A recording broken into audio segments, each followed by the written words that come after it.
Here we go. Hit that like, hit that subscribe. Game 2, live reaction, Sixers Raptors coming up right now.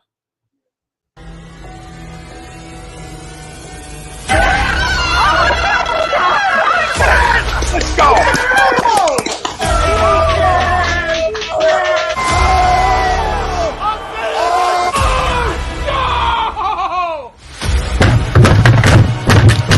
This ain't the Fox like he forced his game, he stinks! Oh shit! It's gone!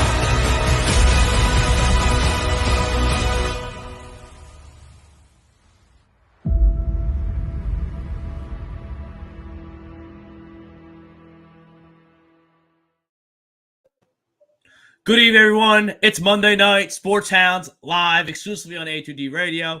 We're live on Facebook, YouTube, Twitter, Twitch, Periscope, and Instagram. If you miss anything here on A2D Radio, download us wherever you get your podcasts. Speaker, Spotify, Google Play, iHeartRadio, iTunes, Takeover Talk. Don't miss a damn thing during this Sixers playoff run. We got first half live reactions on the Sports Hounds. We're taking it at halftime. Then Jimmy, Evan in the Flight Zone, Tommy Arnone.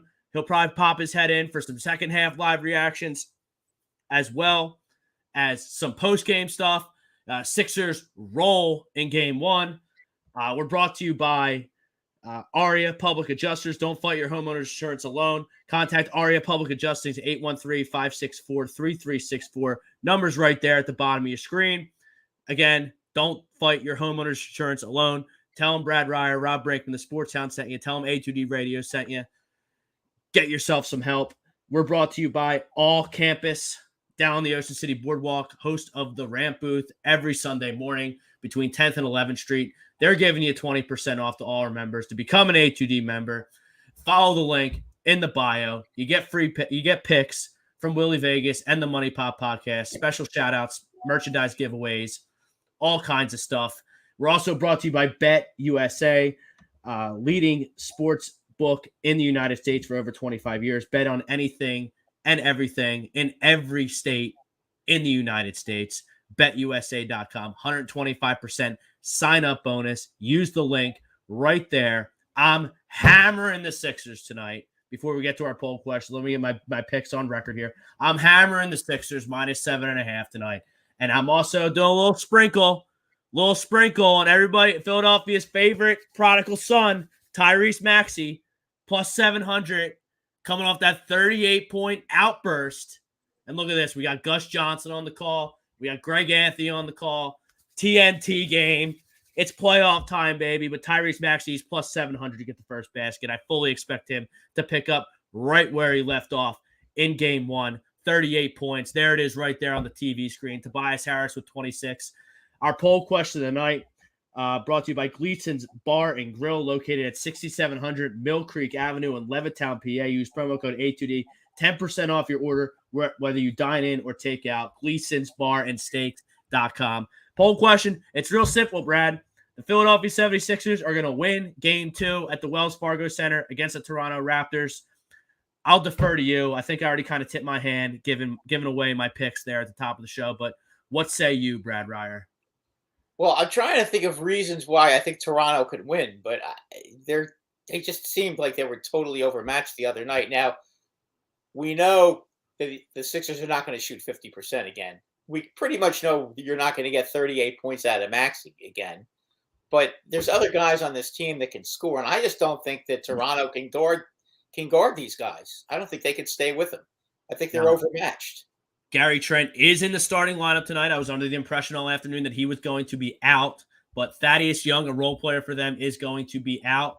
And obviously their star rookie, a finalist for Rookie of the Year, Scotty Barnes, he devastating ankle injury. I don't know if we're going to see him again, but Gary Trent is in the lineup for the Toronto Raptors. That doesn't change my outlook on this basketball game at all. Like, look, and then another note, Doc Rivers starts Danny Green again in preparation for Matisse Thybulle not being vaccinated, not being able to play in Toronto. Now, if game 1 is any indication of how this series is going to go, I picked the Sixers in 6, but, I mean, it was just a thorough domination in game 1. Raptors with the tip. We're live reacting here on A2D Radio. We got Sixers coverage all night long. Fred VanVleet. The only thing that worries me, Brad, is they got their teeth kicked in Toronto in game 1. And they got beat up physically. They got embarrassed. Maxey had his coming out party. So the only thing that would worry me is maybe they show up for a half and push this basketball team just out of pride. But the Sixers are just better than this basketball team. It's plain and simple. I agree. Well, I think it'll stay close for maybe a half or maybe into the middle of the third quarter. But usually in the playoffs, the team with more talent ends up winning. I mean, this is the NBA. You don't see stuff where the less talented team wins. This isn't hockey. This isn't baseball. This is basketball, and usually the most talented team wins. It's just that simple. And like this, the Raptors, and there's who's that? Spicy P. Wasn't Spicy P. Someone got a nice lay in there. 5-0 there. Toronto early. There's Tobias, who played in the corner, or is that Danny? That's a foul. I can't even see. That's a foul. But, like, getting back, like, the Sixers are the best player in the world. Joel Embiid. Like, and... No doubt. Like, that goes a long way. Like, if push comes to shove, I think Joe can just carry this team to the finish line in this series after seeing game 1.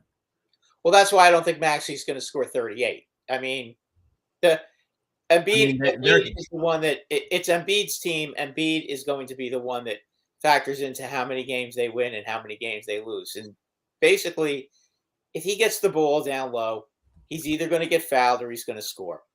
He's almost unstoppable if he can get the ball down low. And really, nobody on Toronto can stop him. He's just too big, too strong, too dominant, and too physical. And it's kind of like Shaq back in the day. When Embiid gets the ball down low, there's just no way to stop it. And now we're getting pushed. See, now this is what can't happen. The Toronto is going to do everything they can to get under Joe's skin tonight. Right. They feel they got cheated. They feel that technical foul.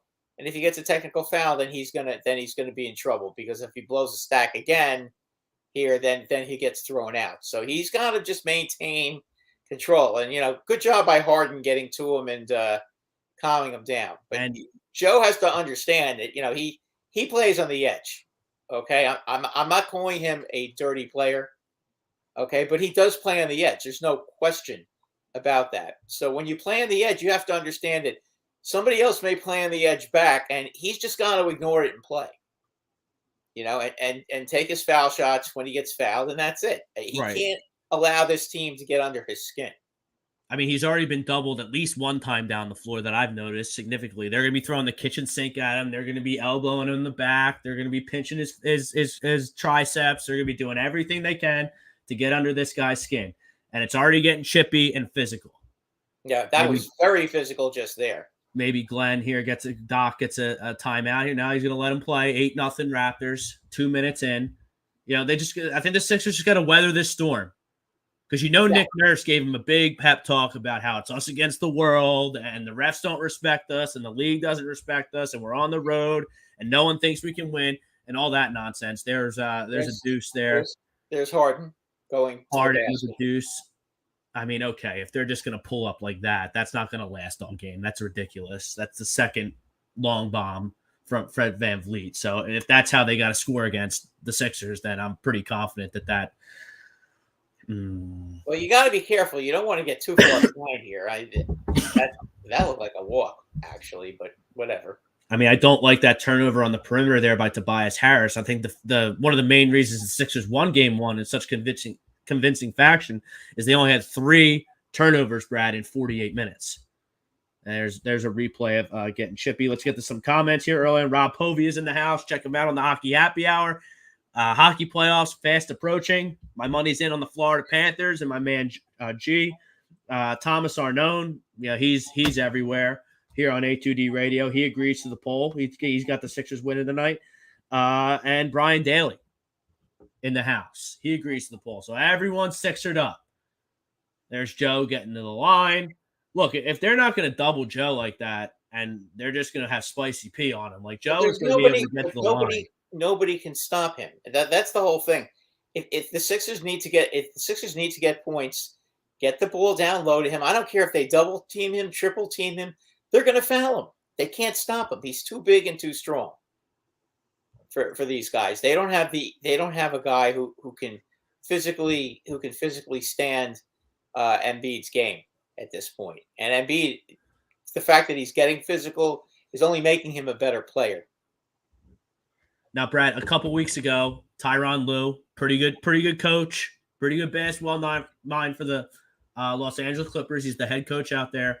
He had some comments post-game about the Sixers stars, James Harden and Joel Embiid, and said if they're only top 10 guys in the league because of how many foul shot opportunities they get. What's your reaction to a comment like that? My comment is, who cares? Points are points. Why would anybody even worry about that? Getting to the foul line and scoring from the foul line is a huge part of any superstar's game. How many points do you think Michael Jordan got at the foul line? Probably a lot. A zillion. He used to shoot probably 15 to 16 free throws a night because nobody could stop him. Well, and it's also like, look, there's no doubt about it that in the NBA, superstars like Joel Embiid and James Harden get superstar calls. They get calls that players like Gary Trent and Pascal Siakam aren't going to get.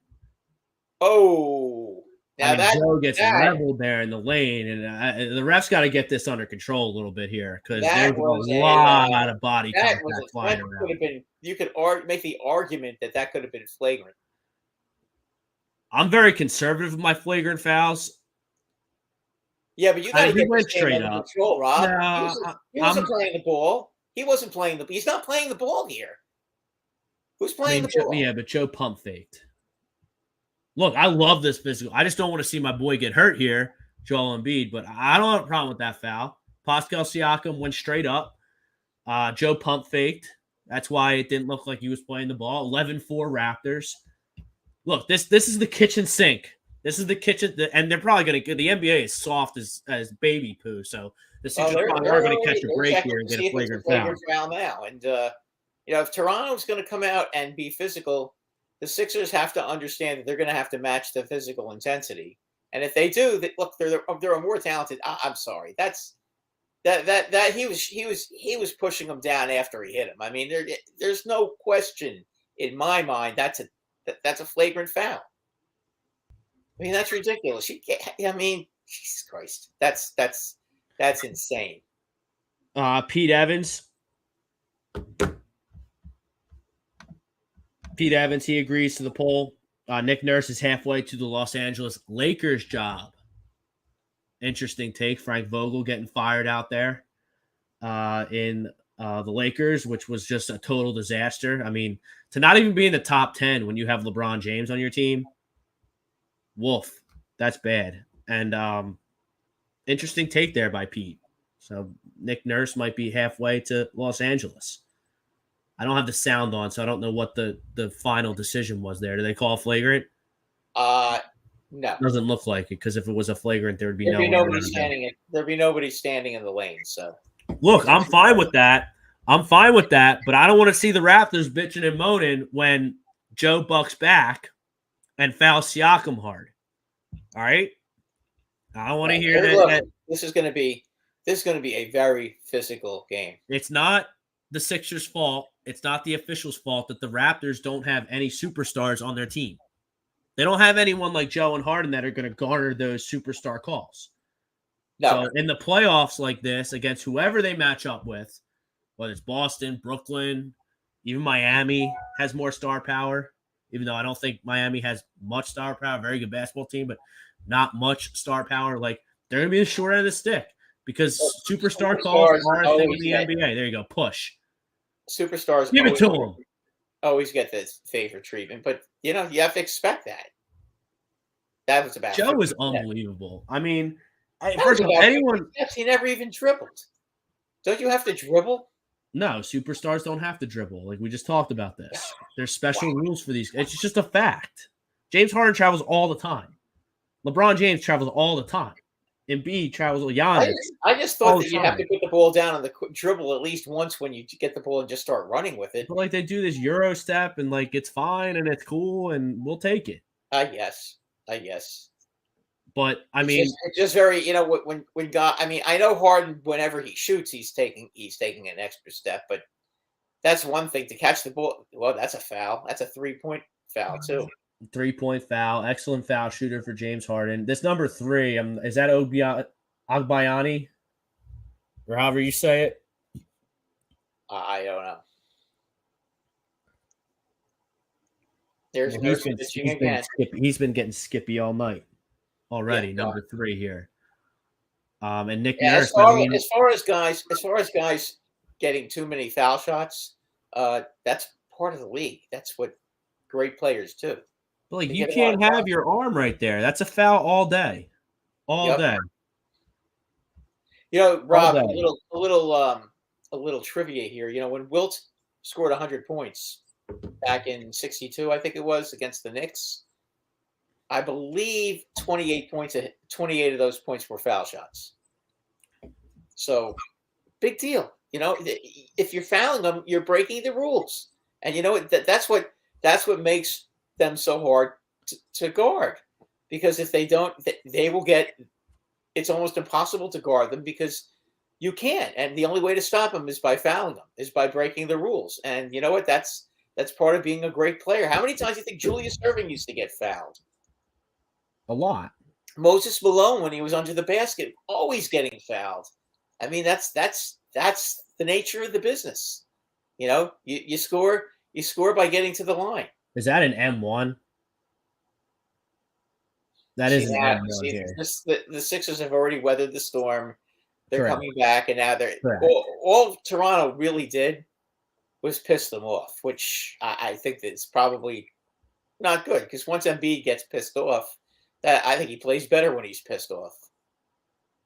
And like I haven't seen James Harden this engaged in the basketball game since his first couple games where they blitzed Minnesota and they blitzed your Knicks, just totally destroyed them, putting up 140 spots. So I mean, look, they could score. We know that, and I just don't think that the Raptors are a team that they have to worry about right now. I think it's gonna be a lot tougher for them if they have to play the winner of Boston and Brooklyn, because I do think those are the other two top teams in the. Well, they're going to get. Unfortunately for those two teams, they're playing in the first round, but that's what it is. I think those are the teams that the Sixers have to worry about playing, and it'll only be one of them. It won't be both of them. And that won't happen until the Eastern Conference Finals, because the bracket, which we talked about the whole last month of the season, was how's this Eastern Conference bracket going to look for the Sixers. And for the second year in a row, they catch a major break, because I've been saying for months here on the Rant Booth and the Sports Hounds here that the Eastern Conference, there are 3 slots in the Eastern Conference Finals, and there's 2 slots in the Eastern Conference Finals, for 3 teams. That's the Sixers, the Nets, and the Milwaukee Bucks. And you can't throw out the Celtics. I'm throwing them out. I think the Sixers are better than the Celtics. I think I don't know. What happens. We'll see what happens. That's debatable. That's debatable. But yeah, obviously everything's debatable, but I mean, we'll see how that series. I know Brooklyn lost. Classic. Game 1. They lost by 1 point in game 1. If you're Brooklyn, you can't be you can't be worried that you lost game 1 by 8 points. All that proves is that and I'm not backing off. I'm not backing off that series. I'm still picking Brooklyn. So there's 3 teams. I think a lot of people are picking Brooklyn. I think Brooklyn's going to win that series too. So and then you don't have to play. So you get the winner of the Heat and the Hawks, and the Heat just absolutely picked apart the Hawks yesterday. Trae Young only had 8 points. So, I guess the Heat are going to advance there. I wouldn't totally count out the Hawks because Trae Young can just go off. We know Milwaukee's not losing either. Got a little hairy yesterday, but they didn't cover the spread, which pleased me well. I had the Bulls, but yeah, they're going to the Bulls though. The book that's what, a 5 game Brian Daly and Embiid's fired up now. He's close to unstoppable when he gets to that point. Yeah. Totally agree. Yeah, when he gets mad, I mean, making him mad makes him play better. Some guys, when they get mad, they lose the feel of their game. I think he plays better. I think he goes to the basket more, and I think he's a much better player when he's going to the basket. So the Sixers for the second year in a row, just to put a cap on that during the commercial break here, Sixers for the second year in a row, catch a break with the bracket, so they don't have to play Boston, Milwaukee, or Brooklyn. I'll throw Boston in there out of respect since they won yesterday until the Eastern Conference Finals, because you're getting the Heat or the Hawks in the second round because you're the 4 or 5 seed and Miami's the 1 seed. So you're getting the winner of that series. So you're avoiding that bottom half murderer's row bracket until the Eastern Conference Finals. Now they couldn't take advantage of it last year when the bracket fell their way because Ben Simmons was a wimp and Tobias sucked and Joe had his knee, and you lose to the Hawks in the second round, game 7 at home. It was embarrassing. It was terrible, and it pissed me off. So you got to take advantage of this bracket falling your way this year. There's Maxey with a nice rebound. Get it. Yeah, look at that. The game is tied. The game is tied, and maybe they go ahead here. Yes, they do. 16-13, Danny Green. So the Sixers weathered the storm. Like Danny Green turning on the playoff jets here, getting the start. He looks a little energized. This is the most bunny in his step I've seen in months. So maybe he can be this X factor because the Sixers somehow need to make it a 7-man rotation. You got 4 guys. Danny's the 5th. Matisse is the 6th.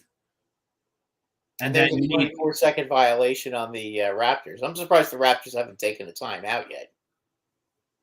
But look, now you got who's that? Flynn? Is that Malachi Flynn from Syracuse? I think. Like he shouldn't be playing in a playoff game. So the Sixers going forward, they need someone to step up. Maybe it's B-Ball Paul. Maybe it's B-Ball Paul. I don't know. I'd like it to be B-Ball Paul because it's a big guy. Because Furkan is not it. Shake is not it. So and DeAndre Jordan is not it. Isaiah Joe's not ready. So here's Joe at the line again. Hopefully you can convert here. So the Sixers, they desperately need someone to step up and make this a 7-man rotation. Because I think they're going to need it. They're going to need it in rounds going forward. First round, it may not be as crucial, but as the teams get better that they play in the playoffs, they're going to need more contributions from the bench.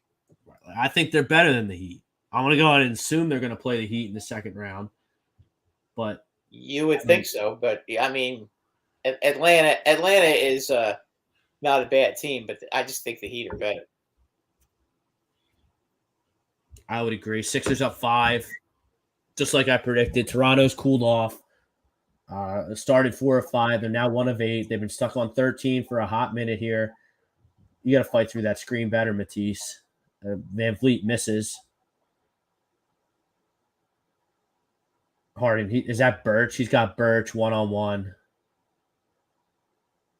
I hate that when he does that and just bitches for a foul, but well, that's part of him too. That's part of his game. Is getting to the line. It's a block by Harden.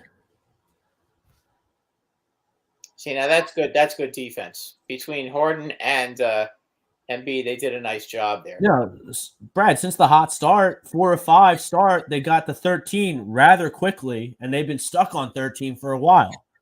So not only did I don't think they've scored in about 5 minutes. So not only did they piss off Joe, they pissed off the whole Sixers team. There's a lay-in by Van Vliet there. Sixers up 3. 4 minutes to go in the first half. This is the Sports Hounds. I'm Rob Brinkman. He's Brad Ryer. Frank Vesby's producing. We're taking you through the first half here. Live reactions. Oh. That was a careless play. So I can't have that. I can't have that. You can't turn the basketball over. That's why they won. 3 turnovers in the first 3 turnovers in game 1. That's why you win. Well, they have 3 in the first quarter. I mean, what? I mean, like, whoa. I can't believe that went in. I mean, I'm giving him that. That's fine. That's fine. 18-18. I mean, listen, if he's going to hit that shot, then God bless him. That's a tough shot, and he was guarded pretty tightly. Let's see. This is the whole thing with Embiid, Rob. If he gets the ball, they've got to make sure he gets the ball down low. Every rotation down the court, he needs to see the ball down low, and then he has to make the decision: do I want to shoot and go for the basket, or do I pass off? But he has to get the ball in every single possession. They can't just go down there and chuck shots without him touching the ball at least once. I think that's when they're at their best, because when he has the ball, he can draw the double or triple team, and then he can either go and try to get fouled, or even hit a shot, or he can go and pass the ball out and try to get to a 3-pointer. And that's when he's at his best offensively. I mean, he's almost unstoppable when he gets the ball and starts going to the basket. And this is why he gets to the line all the time. And getting to the line is a good thing. I don't know why anybody would think that unless. Well, Tyronn Lue is salty because his team just didn't stack up with the Sixers and he lost the game. And he said that. And I thought it was a foolish thing to say. Yeah, this is coming from a guy who I believe coached LeBron James. Did he not? Yes, in Cleveland. So he's going to sit there and he's going to complain about guys that get a lot of fouls? Right. Yeah. Was he complaining when LeBron was on his team? No. Okay, well, No. Then Tyronn is kind of being a big baby. Get over it. 20-18, Spicy P at the line. Pascal Siakam brings it to 1. We got 4 minutes left here in the first quarter. Maxey 1 shot in the first quarter. Look, Mike, I hear you, but there's only one basketball. And Joe is pissed off and playing really aggressive, and Harden's made a couple shots. There's only one basketball out there. Doesn't mean Tyrese Maxey's not good. Doesn't mean Tyrese Maxey's not going to get his in this game, but, there's only one ball. Just got to relax. Sometimes it's going to be. See, now there's exactly what Joel Embiid can do, Rob. Yeah. Now, they missed the 3-pointer, but I mean, he may ask court right on the money when he gets the double and triple teams, and that's what he can do. That's why the ball has to be in his hand at some point on every possession. Raptors take the lead. That's my one criticism of this basketball team. They don't play good enough team defense. They give up too many easy shots, the Sixers. Like Pascal Siakam, if he gets an 8-footer in the lane, he's knocking that down every time. Now, some of this is a little fluky. There's Van Vliet again. Are you kidding me? This guy's unconscious right now. You're going to have to weather that storm, I guess, at least for the first half. I mean, good grief. But, I mean, Maxey was going off in game 1. So I guess that's karma for that. See, that was well played by the Raptors on the first one, but that should be goaltending, shouldn't it? That's goaltending, so that counts. 25-24. Greg Milakovic's in the house. What's up, fellas? He agrees with the poll. He's got the Sixers winning. I got the Sixers winning. Brad's got the Sixers winning. Tom Arnone's got the Sixers winning. All of Sixers Nation has the Sixers winning, which makes me a little nervous. Well, I don't think I don't think that it's being a homer to think that the Sixers are going to win. I think the Sixers are just a better team. I don't really have a dog in the fight, so it's not really. I look at it pretty objectively. I mean, you'd have to expect that Toronto would come out and play real hard and do whatever they have to do to change what happened the other day, because the other day was a cakewalk for the Sixers. I mean, they destroyed them. So you had to expect, but I just don't think Toronto can carry this for 48 minutes. as I said, I think they're going to stay in this game till about midway through the third quarter, and then it's just going to come to a point where these guys are going to get worn down and not be able uh, to control Embiid at all. I mean, as big a factor as Embiid has been tonight, they still are able to stay in the game because right now Van Vliet is lighting it up. How much longer do you think he's going to keep shooting like this? I don't know. Well, Maxey did it for a game, the whole game on game one, so I guess he could do it the whole game theoretically. I mean, he's a really good player. No, I understand that, but I mean, they're gonna at halftime. Rivers will make halftime adjustments. I would hope between the quarters. Yeah. Between quarters, he'll make some kind of adjustment, or he'll put somebody else on him to try to guard him. All right, if you're watching us, make sure you hit that like, hit that subscribe, turn those notifications on, chime in. We're reading all your comments. We're live reacting. Sixers, Game 2, Toronto Raptors. We got wall-to-wall coverage here on A2D Radio all night long. Second half live reactions coming up right after we're done, and I'm sure we'll be wrapping up the night with a little post-game action. So keep it locked in right here, and we're going to be doing the same damn thing each and every Sixers playoff game. Next game is Wednesday up in Toronto. Big storyline here in Philadelphia, Brad, is the Matisse Thybulle, who started for much of the year. He can't play in Canada because he's not vaccinated. Yeah, I heard about that. But again, he's kind of the number 5 player as far as the starting lineup is concerned. So I wouldn't be that concerned because you have guys that can replace him. It's not like Harden isn't playing or Embiid isn't playing or Maxey isn't playing. It's him, and he's I'm not taking anything away from him, but he's not as major a factor as some of the other guys on the team. So it's just concerning if you drop a game at home with him in the rotation, right? Because then you're going up there on the road, and it's 1-1. If you drop a game and it's 1-1 in the rotation, right? It's 1-1, and Tease isn't in there. It's kind of just leaves the door open, like you lost home court, and now you're down a starter for next 2 games. So, like, the Sixers really got to be up 2-0 going to Canada. Now, obviously, Toronto, Fred VanVleet is, Do you think that they can't beat them in Canada? I mean, why wouldn't they? If they lose this basketball game, yes, I'm going to be sitting on eggshells for games 3 and 4 because if you couldn't take care of business at home with Matisse in the lineup, yeah, I'm concerned when he's not there and I have to play guys like Furkan Korkmaz, who stinks, and B-Ball Paul, who stinks, and Shake Milton, who stinks for extended minutes in a playoff series. Yeah, that concerns me. Well, first of all, I don't think Toronto is going to win this game.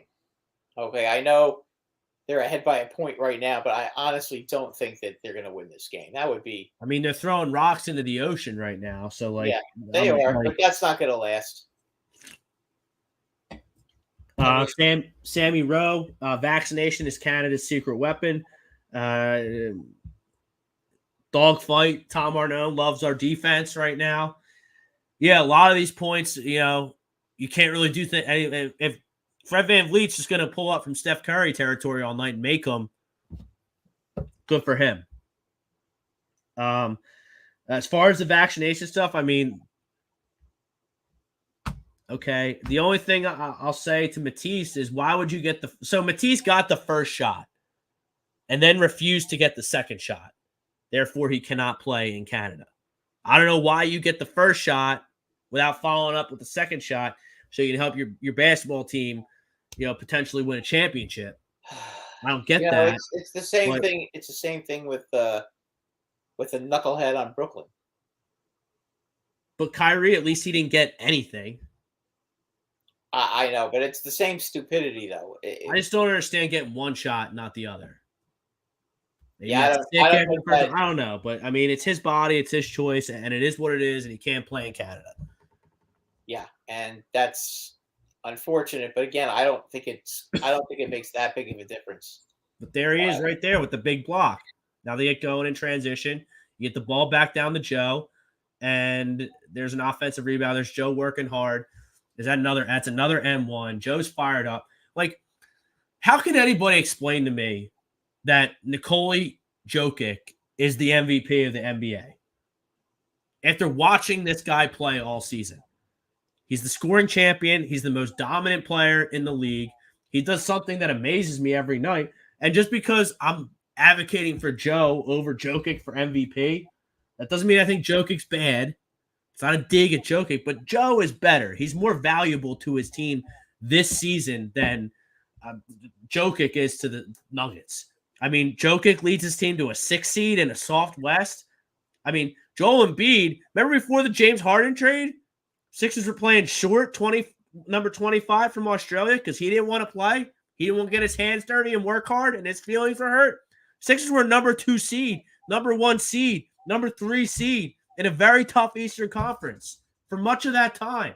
That's true. And then you go get him some help with Harden. I guess the question is, who else on Denver does he really have to work with?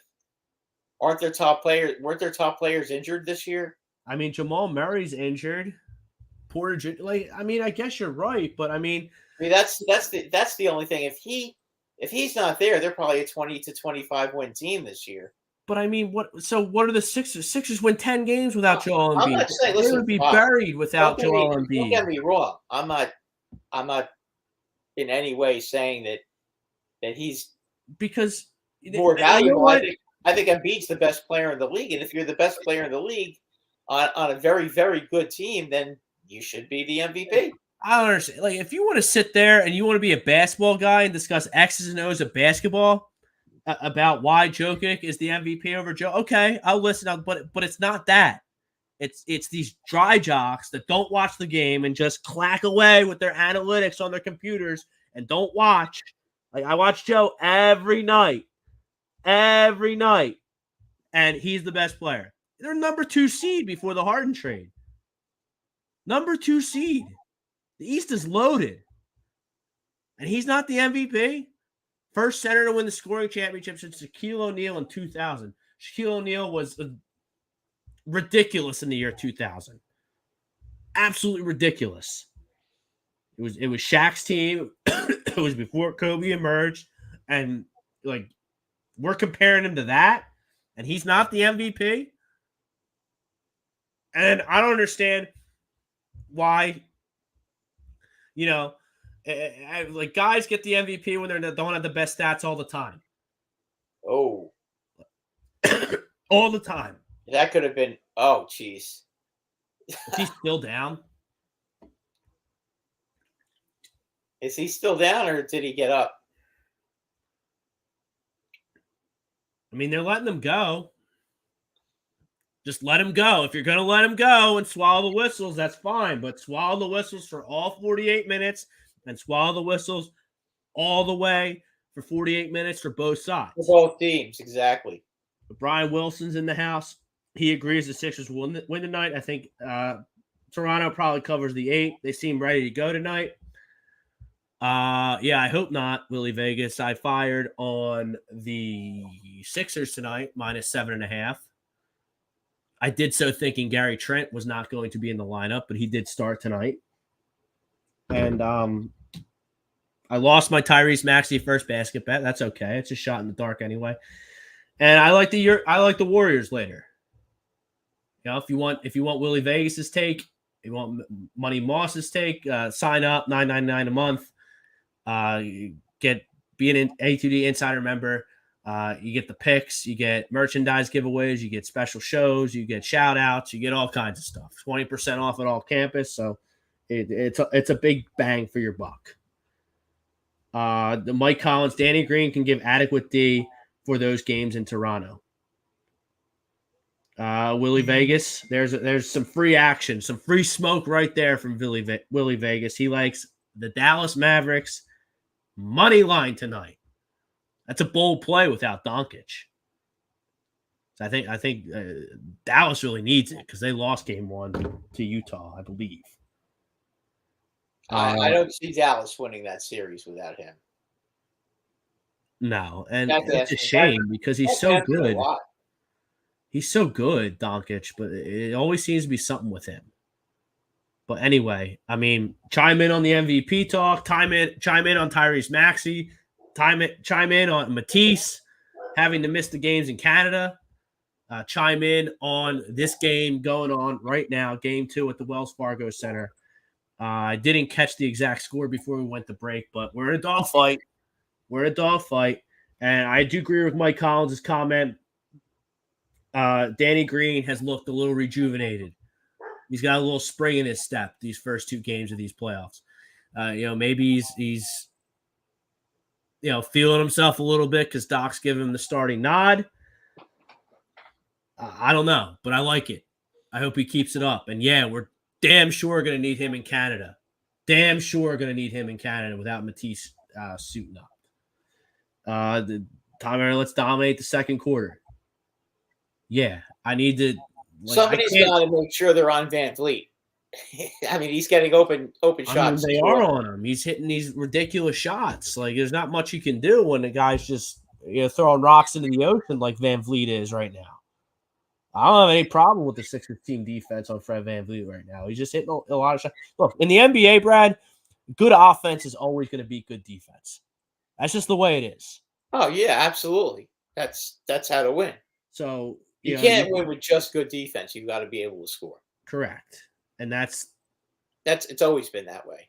Because you remember, and Tommy, like Game 1, it was kind of the third quarter where they really hammered it home. Maxey went off 21 of his 38, came in the third quarter. So the third quarter was where the Sixers really took control of Game 1 and really delivered the knockout punch. And I would love it to be in the second quarter tonight. 33-32. I would love to have the sound on right now to hear what this Chosh is saying. Probably bitching and moaning about everything. If you got the sound on, you're in the comments. Kind of give us a synopsis of what Nick Nurse is saying right now in his. He's probably saying something about that he likes the way they're playing. That's what I'd be saying. I mean, that to me that would make the most sense. Why else? What else would he say? What else can he possibly say? He can't complain. His team is 1 point ahead, and they're nose to nose with him in the first quarter. I mean, they did a nice job. Now, how long they can continue, I don't know.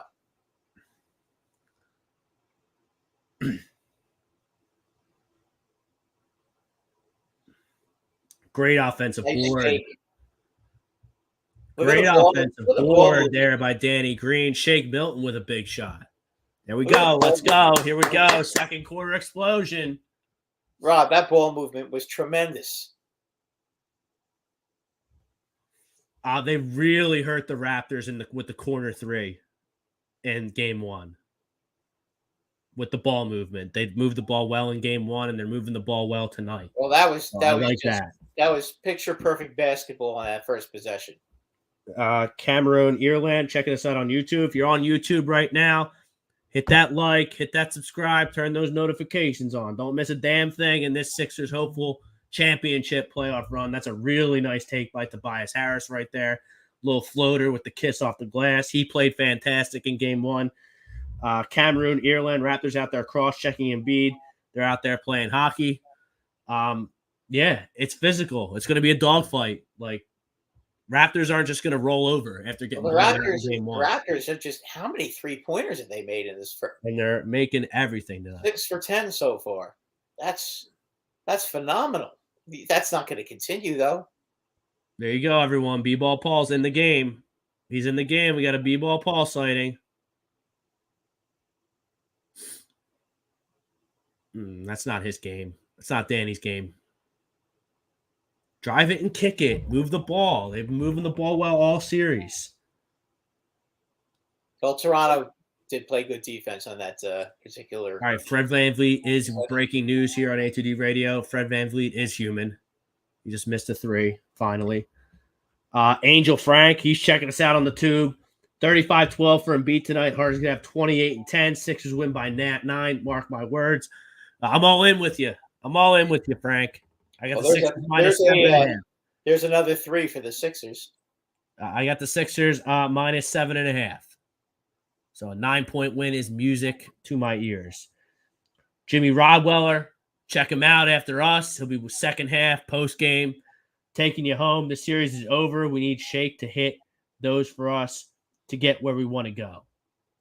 Is that a negative comment? The series is over, or is that Sixers advance? Sounds to me like Jimmy might disagree to the poll. And like you can't rely on Shake to hit shots, Jimmy. No. Can't happen. Like it just if he hits it, it's a bonus, but you can't rely on Shake Milton.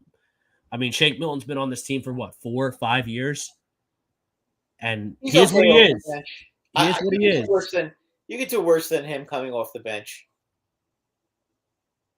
I hear you on that, and I guess I sort of agree. You don't want him. You don't want him starting, but to come off the bench, he's fine. He can give you 10 to 12 quality. It's a good comment. Good. Glad you're on board, Jimmy. Glad you're on board. Yeah, they can't guard it. I agree with that. The Sixers, the Sixers is better. Yeah, and they can't guard Embiid. It's that's 40-40. That's the bottom line. And if the Sixers need a basket and it's a close game, see, there's the corner. Embiid can dominate the game. They torched him in the corner game one. There's I don't know if that was Tobias or Danny in the corner there, but I mean they're roasting him with the ball movement and the corner shots. And I just see Shake to be a positive X factor. I would like him to hit 2 threes a game. I'm all for it. I'm all for Shake doing well. But tell you what, the Raptors, you got to give them credit though. They're hanging in there. They're matching them basket for basket. I mean, they're right in the game right now. There it is, the corner again. They like that corner. Tobias and Danny love that corner. So if James and Joe and whoever can penetrate and get it to the corner, their ball movement is tremendous. They really obviously these guys know where their favorite spots are, and they're getting the ball to them. Tobias a little gimpy. Is that an M1 there? I hate watching basketball without the sound. And he looks like he's a little shaken up. They called it on the floor. Sixers up 4 here. 8 minutes to go.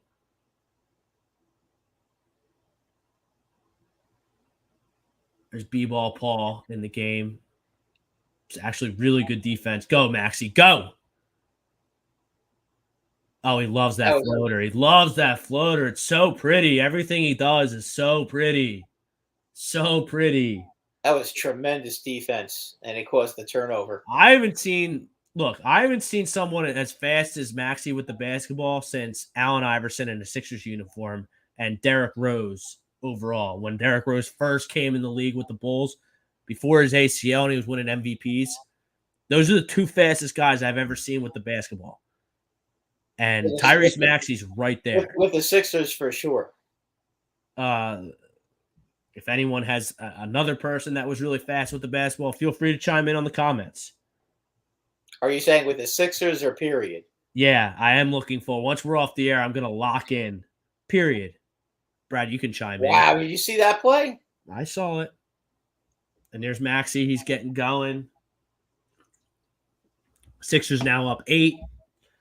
And the Raptors now are in big trouble. And you couldn't ask for a better team on the announce there, Jimmy, with Gus Johnson and Greg Anthony. I mean, a spectacular crew. They're real good. I always like Gus Johnson was a Knick announcer before Mike Breen. Yeah, the Knicks, they breed them up there. They always seem to get good announcers. Now, if they could get good players to go with those announcers, it would be nice. Then you're cooking. I mean, you think about it's funny. You think about the Knicks announcers. You went from Marv Albert to Gus Johnson to Mike Breen. It's pretty good. Let me pull up the box. Let me pull up the box score here. So I think Joe has a lot. Joe is having some game. Yeah, and Jimmy, Gus is the man. Gus Johnson's the best in the business. Him and Kevin Harlan, for me, are the best, national guys. I love Gus. I love Gus doing football too. He's really good doing football. And like back when Gus he signed up with Fox. Right? So like they took him, he can't do the CBS tournament games, which is devastating because he's the best. Jimmy, I wonder what the NBC Sports Philly ratings have been in game 1 and tonight. Not trying to diss Kate, but come on. I mean, look, I'm gonna leave it alone because if I say something bad, then I'm gonna be misogynistic and hate women, and I'll be a crumb, and so I'm gonna leave that alone. But I'm very excited that the game is on TNT, and I'm very excited to listen to Gus Johnson and Greg Anthony do the game for the second half and have A2D radio on. Maybe I'll have an earbud in something, listen to the boys. Toby, Jimmy hit it right on the head. Toby, another X factor. Like when they made the trade, Brad, I was me and my dad were talking about it. Like you got to get 75 points from your top 3 scorers, the Sixers, whatever combination that is, whether it's Joe, Harden, and Maxey, whether it's Maxey, Tobias, and Joe, and Harden's. Like you got to get 75 from your top 3. I think if that happens, I think they can beat anybody in the league, Eastern Conference or Western Conference. Sixers get in trouble when they get stagnant. They don't move the ball, which they've been doing, and they get like 30 from Joe, and everyone else does nothing. So if you get 75 from your top 3, you could say that about almost any good team, though. But it's especially true for the Sixers because the Sixers don't have the depth that an NBA champion generally has. Like it's going to be a really uphill battle for this team to win a championship because of their depth. Like there's just part of the key is you've like a series like this. They really need to get rid of the Raptors early, so these guys don't get worn out. Because if they start playing 7-game series, starting with this particular round, they're going to get tired because they're so dependent on their starters. So it is kind of important for them to get some of these guys to win these series quickly, and so these guys get proper rest. Sixers up 8. I was going to bring up the box score here. NBA. All right. So let's see. We're midway through the second here. Like Tobias 5, Danny Green with 9. Like Joe has 19. Like he's going off. Like there's still 7 minutes to go in the second quarter. He's got 19 points, and he hasn't been in the game. He's gonna hit about 40. And he hasn't been in the game for the last 5 minutes. Which is good. That's very, very important for them. Again, because key players, the less minutes they have to play, it's going to be very important. That teams that don't have a lot of depth, they need this to happen. So this is a good thing. Tobias, Maxey, and Harden each have 5. Joe has 19. Danny has 9, and then the bench has 8. Look at here, they're down by 10 now. Sixers up 10. Right. Joe's been out of the game for I feel like 3 or 4 game minutes. Raptors get a bucket here. Bob Brickman, Maxey really fast, but Calvin Murphy was fastest ever with the ball. He would race. I would agree with that. He was ridiculous. So yeah, he was telling me. I never saw anybody who could. He was just mind-bogglingly. He was also 5 foot. Was he a Nick? He's 5'6" or something. Calvin Murphy, Rob, was a freak. He was like 5'6", and he used to dunk the ball at 5'6". I mean, that guy was a freak. Brad, you should remember him. He played his college basketball at Niagara. Houston. I think he was with Houston though. In the pros. Rockets. I mean, oh yeah, he played at Niagara. Right. Small Yeah. school guy. Yeah, he was unbelievable. I mean, he's probably the fastest player I think I can remember seeing. And there are some quick guys. I mean, Stephon Marbury, when he first came in the league, was unbelievably quick. Just going back a little bit. They're just chucking shot. They're throwing rocks into the. I mean, that's just a reckless turnaround, one-handed, borderline hook shot. There's Maxey with his floater. Again, surprise, surprise. He's piling up the points here in the second quarter. Sixers have 60 points. There's still half of the second quarter to go. Yeah, they are rolling tonight. I mean, if you're going to, and Joe is back in the game. So if you're going to get in a track meet with this team with Harden and Maxey and Joe, what he can do, like, you're going to lose. That's just not the Raptors. That's pretty much anybody. Like, you want to do a track meet. Maybe Golden State could get into a track meet with them, but other than that, I don't think anybody. I mean, with Steph coming off the bench, there, great turn, a terrible pass, finish. There you go. Make him pay. A lollipop pass. Harden makes him pay. That's what you got to do in the playoffs. You got to make teams pay for their mistakes. Yeah, look at this now. It's a 13-point lead. And to think that the Sixers were down 9 at one point, 11-2. Now finally Toronto enters back. Take him off the dribble. Someone takes someone off the dribble. Keep up this fast pace is my point. There's that corner again. I missed that one. We had a foul somewhere. What they call charge? Who's that on? I think we got Harden with a charge here.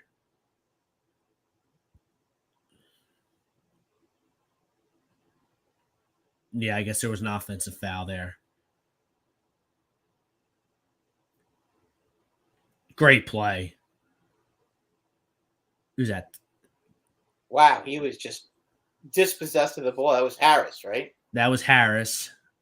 I guess we got a whistle somewhere. I'm not sure that basket. It doesn't look like that basket counted. And Jimmy, to answer your question about the ratings, I guarantee you the TNT ratings with Gus and Greg are going to be better than. But I don't know. You got those homers that want to see the local spin. So I don't know. That'll be interesting to see tomorrow. I'd like to see a replay on that charge. That looked a little questionable to me.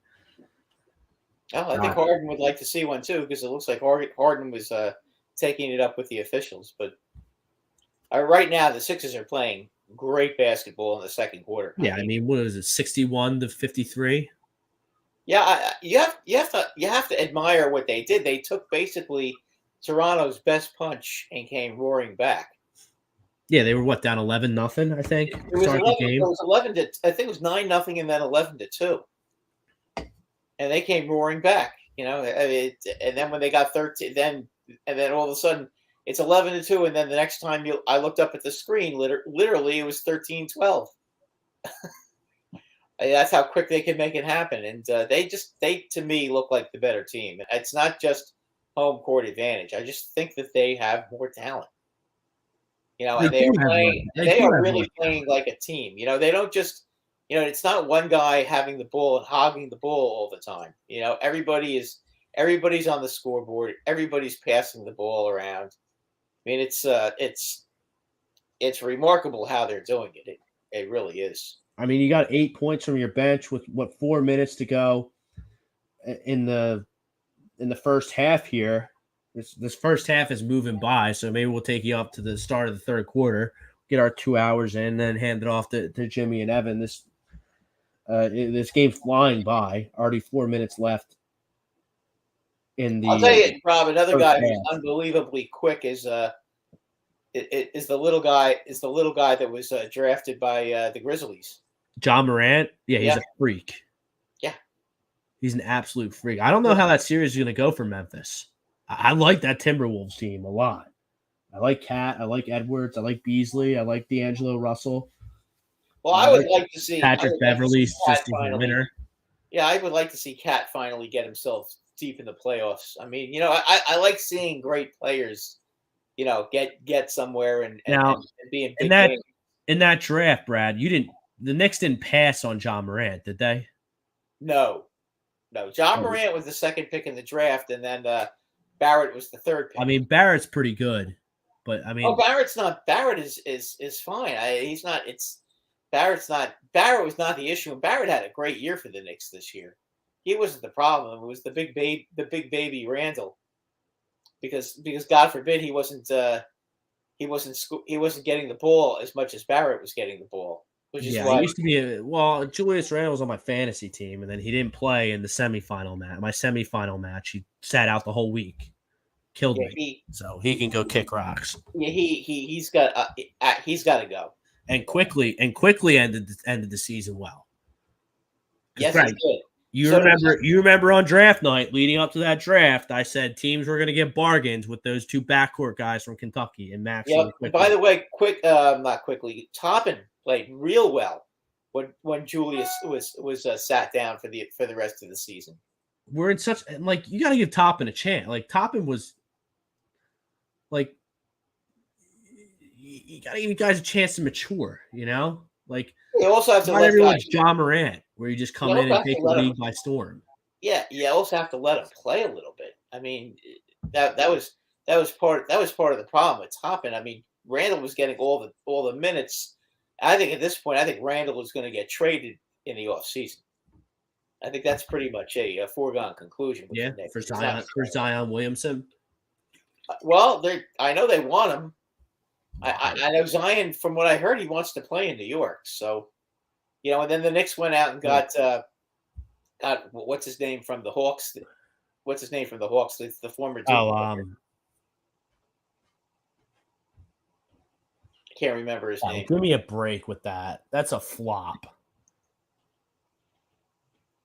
Wasn't that in the restricted area? No, he wasn't. He was outside the restricted area. All right. I don't know. I don't know what they called. Hopefully they don't challenge. Let's see. Oh, that's definitely not in the restricted area. You're right. They called a block. I would challenge that if I'm Nick Nurse. I thought he was there. I'm really starting not to like Nick Nurse. I never remember him being such a bitch. Well, how could you possibly like another team's coach in the playoffs? Well, I think he knows basketball. So he has a 5 seed. This Raptors team, he has his team a 5 seed, and he's got no superstars. Right? And now Van Vliet is a very good player. He's not a superstar. Not a superstar. He's a star, though. Barnes might be that one day, but he's not even playing tonight. No. Well, they are looking at it. Toronto, yeah, I'm sure they challenged. Unsuccessful challenge. He's going to freak out. Go ahead. Get teed up, you loser. Tee him up. He's got a beef. I thought replay clearly showed that. The problem is that was his 4th foul. Oh, well. That was bullshit. I can read his lips there. Look at this jabroni with the suit. That's a terrible suit. With the bow tie, that's an awful look by this man. What is this guy doing? You seeing this guy? Yeah, is he the basketball version of Don Cherry? I don't know who Don Cherry is, but he was a former hockey coach of the Bruins, and he went to the it's like when the NFL goes to the Mike Pereira. Yeah, and like that. Used to dress like a clown. Or Dean Blandino. Look, the only one who could pull off obnoxious outfits like that was Craig Sager, who has fortunately passed away of cancer. But Craig Sager was just a legend. Yeah, that guy's not a legend, and that's a snot green suit with a snot green bow tie, and it's terrible. That's an awful look. I mean, Sixers holding 10 here, and now the slam dunk, so it's now back down to now it's 10, right? Down to 10. 3:30 left in the second quarter. Now that's not a charge.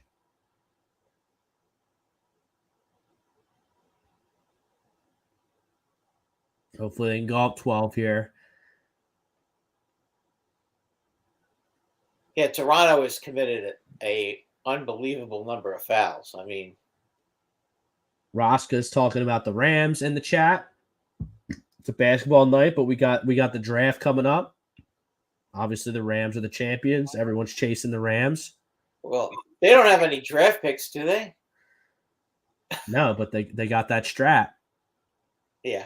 They got that strap. No, I know. I'm just saying as far as draft picks, they're and like they don't have draft picks, but they have Ramsey. They don't need draft picks when they got the best team in the league and all the best players in the league. Stafford. They have a franchise quarterback. They have the best. They have the best running. They have a good running back. They have the best receiver. Yeah. Historically, maybe one of the best receivers of all time, based on what he did last year. Signed Bobby Wagner.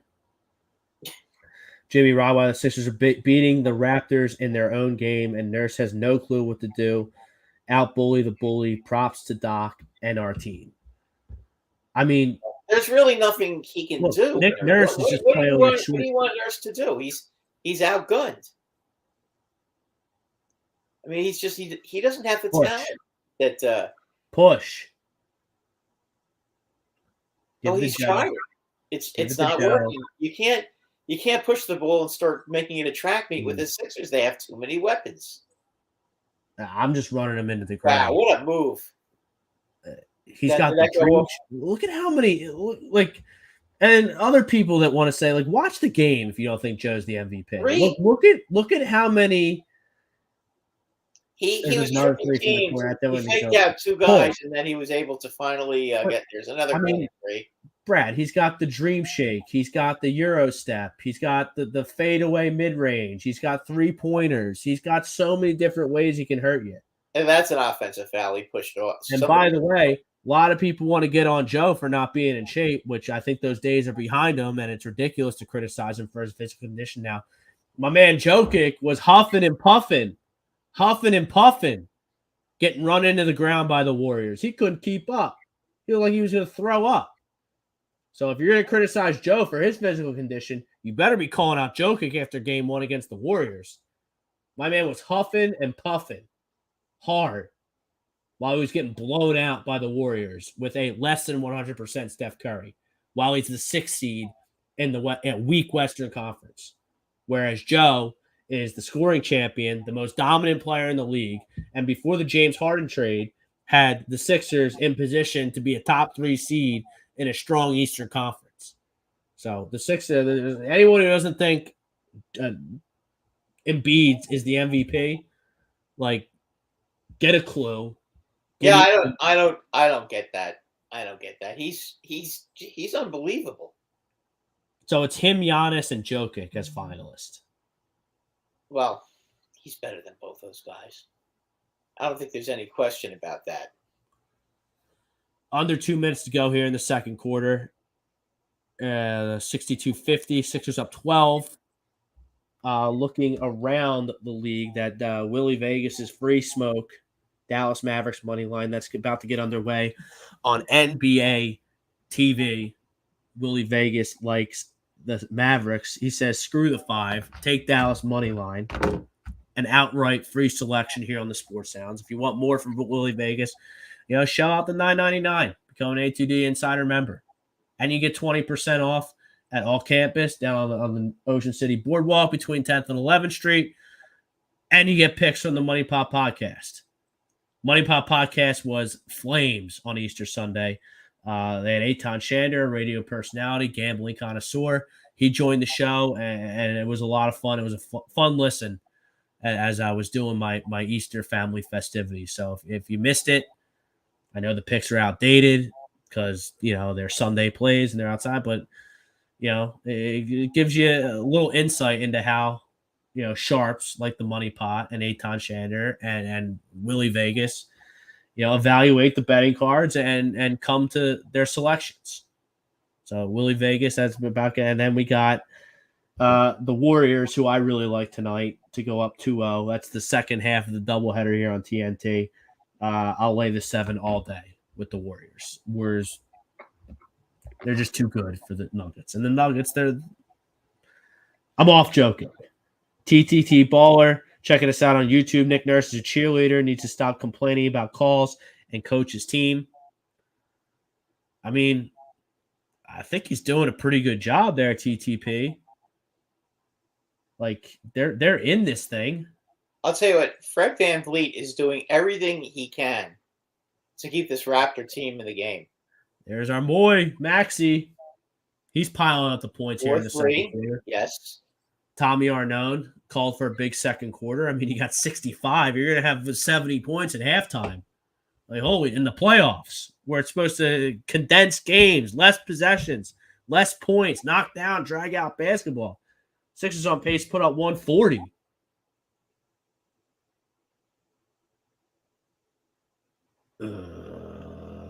I hate.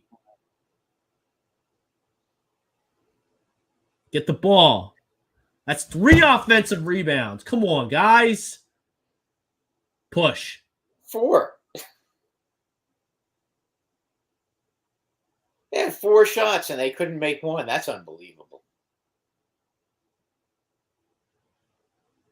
See, I don't like this barreling towards the basket stuff. Like, Harden's been doing that for a long time. He's down. I understand that. And hopefully he's okay. But, I like someone's got to fill on the wing and the 3-point. Okay. Fill to the corner. And then Harden's got to hit him and make sure he doesn't get a charge. Yeah, Harden's okay. He just needs what does that accomplish right there? There's 2 guys right there. Oh. I think he tripped over Embiid. Like, Joe is filling the lane. Like, Joe's got to get out of the way. Yeah, he tripped over Embiid. And then he tripped Embiid. He tripped Embiid. He got to the line, so whatever. But I would like them to be more efficient. I mean, I can't really say that's not efficient because he did get to the line. But, I mean, I would like to see them. I just didn't like that fast break at all. Well, I don't like when they've scored 66 points now, looking at 67 if he makes this foul shot in the first half. I can't think of anything negative that you could possibly say about the way they're playing. They have a 15-point lead coming on halftime, and they're doing everything right. Yeah, they've given up a few baskets, but they've been give the ball to Maxey and push. Okay, they're gonna hold for 1. Okay, that's fine. How about a set here? Maxey on the wing at Tobias in the corner. Someone's got to set a screen. Someone's got to do something. There you go. There's the screen. Let's Harden just going to hog the ball and shoot a 3. I don't understand that. 67-52. Harden bitch. Like, no, that's not a good set. That's not a good set. I don't like that. I don't like that set one bit. There's the Bob Brinkman, Harden takes too much punishment. I agree. So halftime, 67-52. Sixers in control. Second half. Just an outstanding first half for the Sixers. Second half. Second half, they're going to blow. You know what? The second half, if the Raptors don't start well in the second half and get this lead under 10, it's over. Keep this fast break going. Get the rebound. Give the ball to Harden. Give the ball to Maxey and go. Danny Green and Tobias fill to the corner. If the penetration's not there, kick it out to the corner 3. I mean, these corner 3s have been like layups for these guys in games 1 and game 2. It's been great. And then if none of that's there, you pull the ball out and you throw it into Joe in the post and let him go to work. He's either going to get a bucket or he's going to get a foul or he's going to get both. And stay away from the cheap stuff. I don't want to see anyone getting fights. I don't want to see technical fouls because, especially if this gets even more out of hand than it is, Toronto's going to lose their cool. Well, the Sixers just have to not allow that to happen to themselves. Just stay with the program. You have the lead. Okay, if they want to start getting dirty, let them get thrown out. Just keep your head. This isn't hockey where you can take a guy and beat him up if he's playing dirty. You just can't do that. Basketball rules prohibit fighting, so you can't do that. Philly's in action tonight. Thank God they're not in Miami anymore. But I don't want to talk about baseball after this weekend. That was terrible. I mean, the Yankees, let's everyone just take a deep, we never beat Miami. I can't explain it. Let's everyone take a deep breath. Yankees Nation, Phillies Nation, whatever nation you represent. This is 10 games into a marathon season. Right? Hey, if there's any bright spot, the Red Sox stink too. They got destroyed by the Twins. By the way, is anybody doing good besides the Dodgers? Today had more hits than Donaldson's had all season. Just wanted to mention that. I mean, now Joe is he's messing with the lineup a little bit, which is fine. They got to figure something out. Segura's back. Nola's on the hill tonight, so maybe he can, get it together. They're out in Coors Field against the Rockies. No Chris Bryant for the Rockies tonight. So they're out of Miami. I think everyone needs to just take a deep breath about it. And Brad, how about your boy Nestor Cortez? Oh, he's good. I like him. I an immaculate inning on Saturday or Sunday. He had an immaculate inning. Listen, he is the best unknown pitcher in the league right now. If he keeps getting 12 strikeouts. But he started this last year in the second half of the season. He was unbelievable, and he's just taking it right through to this year. I mean, he kind of forced his way into the rotation.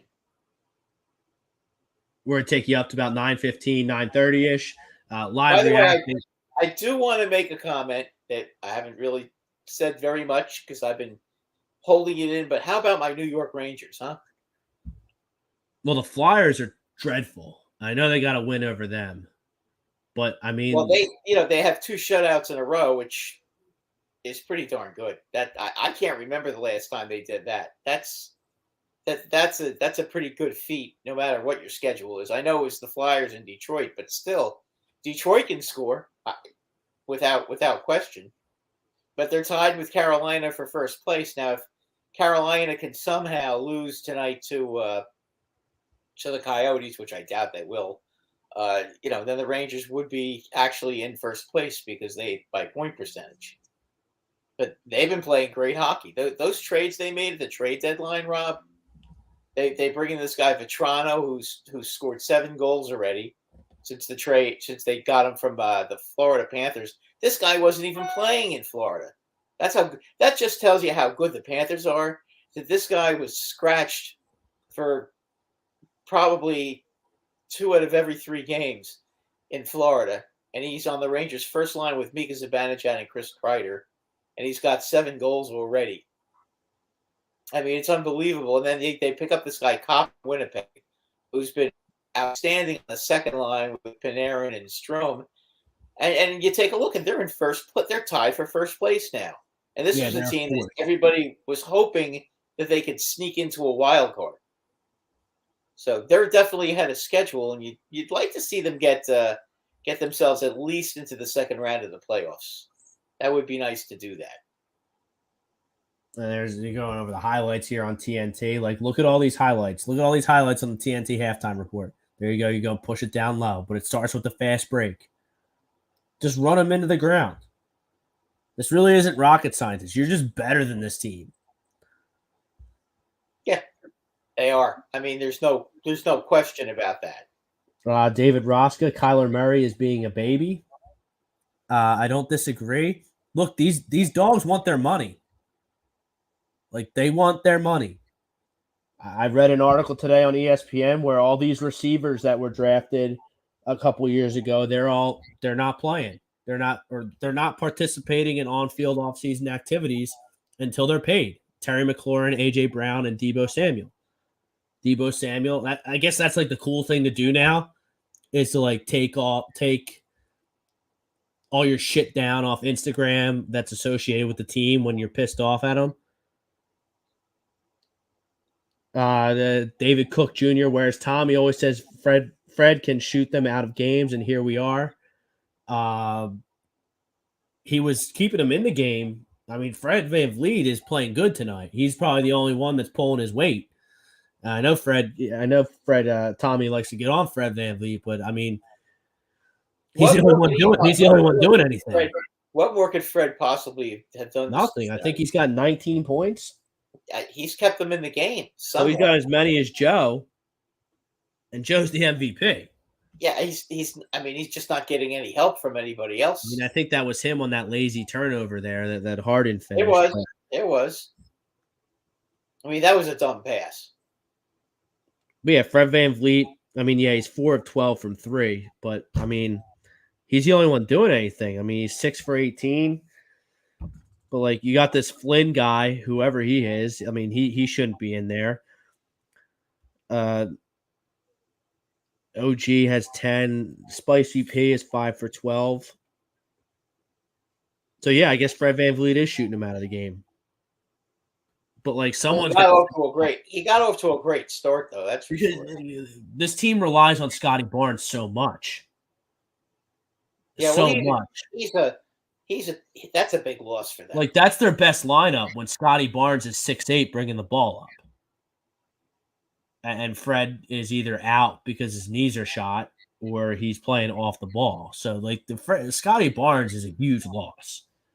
Huge loss. And look, they also lost another guy. They lost that. I mean, easy role player. Thaddeus Young. They lost him. So that not that he's that great of a player, but he is a contributing factor for their team. But even if they had these guys, they're not as good as the Sixers, and they're wounded. So I think it's too big a mountain for them to climb. They're not winning this series. And then Roska, to piggyback on your Kyler Murray being a baby contract, I know there's a lot of internet rumors leading up to the draft about, this player getting traded to the Eagles and other places. Look, I don't think I'm paying the price to get Kyler Murray in an Eagles uniform. There are a lot of rumors about him going to the Giants. Kyler Murray, I don't think I'm not paying that. I mean, he's a great athlete, but he's short. He's not a prototype, and he's proven he can't win in the second. It's 2 years in a row he spit the bit in the second half of the season. So I'm giving up like 4, 5, 6 picks and players for that. I don't think I'm doing that, and I'm certainly not giving up a huge 5-pick, 6-pick, and player package for a Deebo Samuel. Sorry, I'm not doing that. I mean, this guy is a gadget player. He's good and he's athletic and he's exciting, but I mean, I'm not. Deebo Samuel is a pretty good receiver, though. That's for sure. But I think he's more. Brad, he's always hurt. I mean, he played like 6 games 2 years ago. As I said, he's pretty good. He's not great. And I get it. 77 catches last year, and I had his stats. I was looking at him earlier, and he does things with the running back as running back. He's not a good player. He's a good player, but he's not. What are they going to want?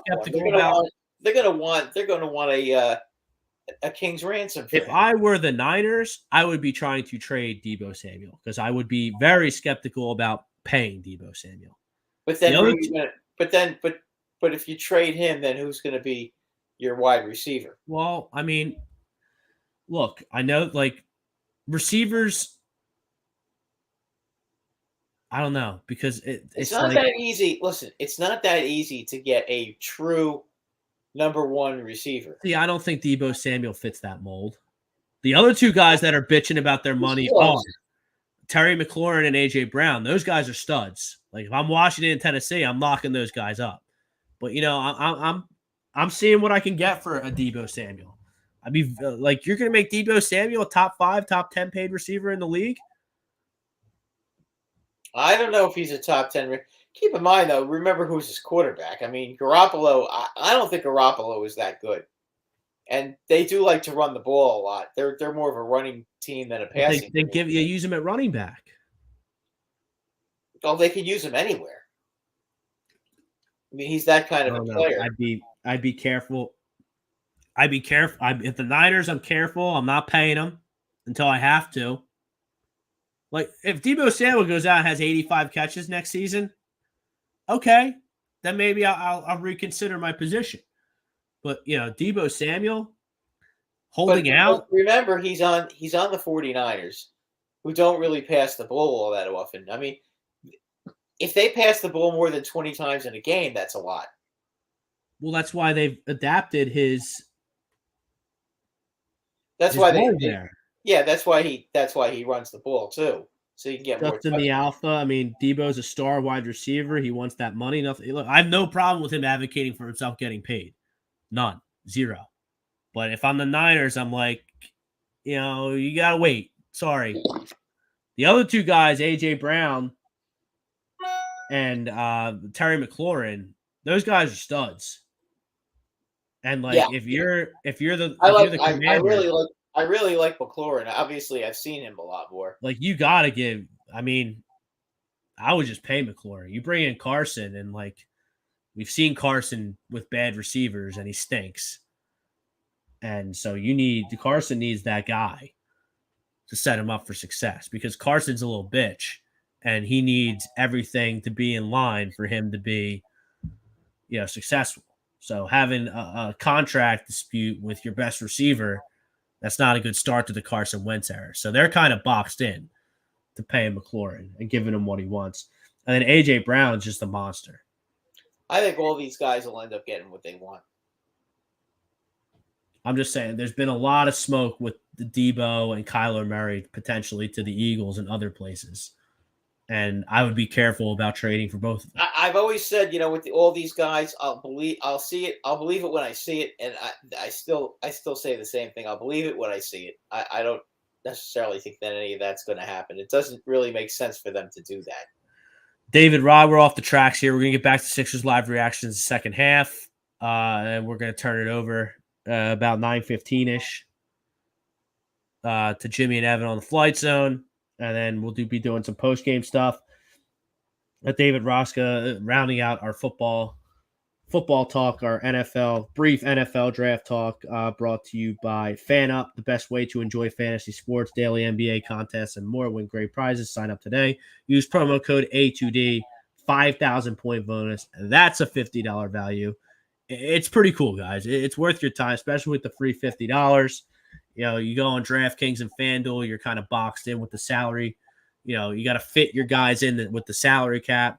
This one, you pick whoever you want. There's no salary cap, but you pick a captain that's worth 1.5 times their points. So that's how you differentiate your lineup there on FanUp. So promo code A2D for FanUp. David Roska wants to know where Jimmy Garoppolo is going to get traded. I don't think Jimmy Garoppolo gets traded. I don't think I'd be more wondering where Baker Mayfield's going to get traded. I don't think Baker Mayfield's going to get traded either. Oh, they're not going to. They can't keep him on the team now. Not with Herbert on the team. I think everyone thinks he's a douche, Brad, and I don't think people want him. Look, the Colts got their quarterback. The Commanders got their quarterback. The Niners are set. The Vikings re-signed Cousins. So, where does he go? Are the Giants trading for Baker Mayfield or Jimmy Garoppolo? No.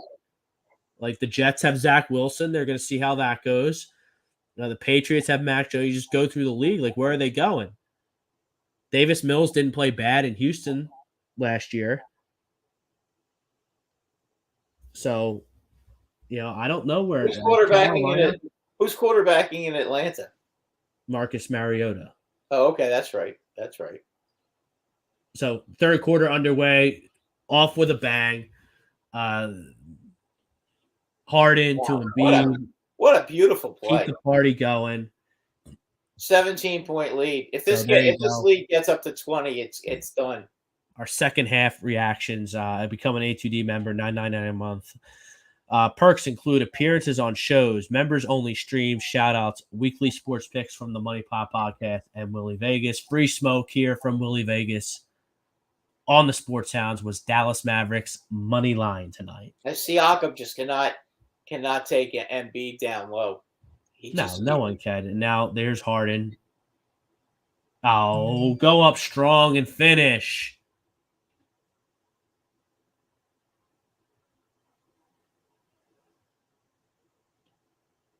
Not sure what happened there. I guess there's a foul on Joe. No, offensive foul. Offensive foul. Okay. Joe got poked in the eye there. With Justin the Alpha. Sixers looking good. They're looking fantastic. And I think this is what they had to do. They had to win these first two. That was a very nasty play there. That kind of looked intentional, if you ask me. Yeah, the Sixers got to be ready for all this. Yeah, I mean, Siakam looked like he looked like he went and he literally threw his hand out to try to hit Embiid in the face. Maybe I'm wrong, but it certainly looked like it. I don't think you're wrong at all. Look, and now this is night 2 or the second game in a row that Toronto's getting embarrassed. So, sore loser mentality is going to be out. Great offensive rebound, great ball movement. Harden just misses. It's great work on the glass right there. Get an offensive rebound, and you got yourself a good look. There you go. Push. Finish. Tobias. Money. Unbelievable. Sixers are off and running. It's now a 19-point lead. Joe has 21. Maxey has 11. Harden with 14. And that's what you would expect. 8 and 9 respectively from Tobias and Danny Green. And then you got 5 off the bench from Niang and Shake Milton hit a 3. I mean, it's now a 19-point lead.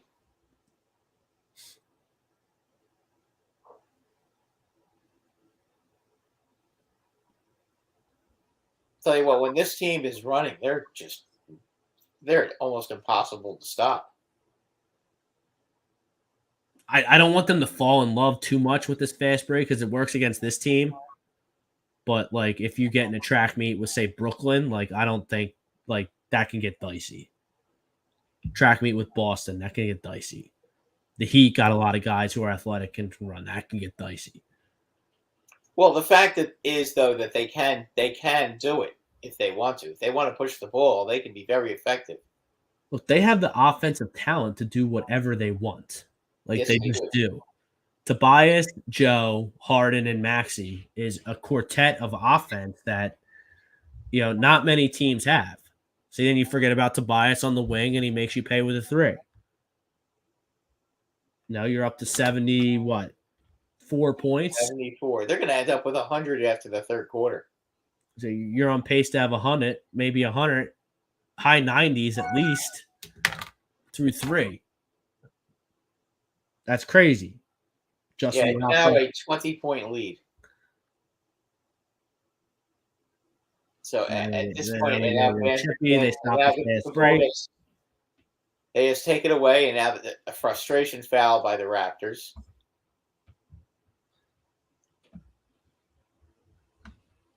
And Doc Rivers just needs to make sure that this team keeps the foot on the throat of the Raptors. And beat them by 50. Run it up. Send them message. Run it up.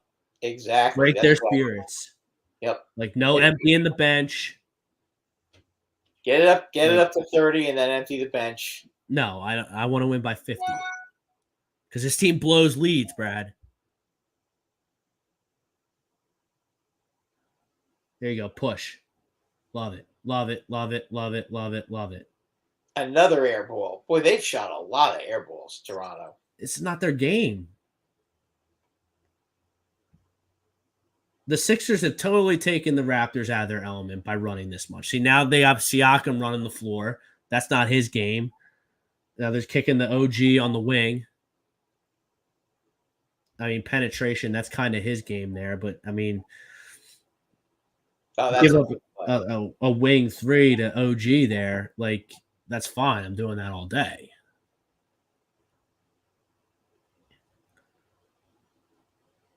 Turn and face. Take them. There you go. There you go. They're just going to isolate you 18 foot away from the basket. Like, just go to work. Like, you're a $180 million player. Like, just go to work. And Tobias did, and he got it done. He did. That's exactly what he did. Go. There's Maxey with the ball. Finish.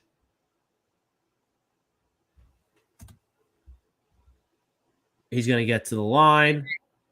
76-56. What's that, 20? That's an even 20-point lead.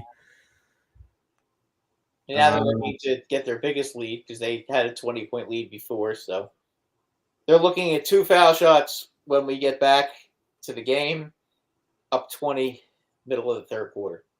And most likely they're going to get up to 100 by the end of the third quarter, which is astounding when you think in a playoff game it's something that could happen.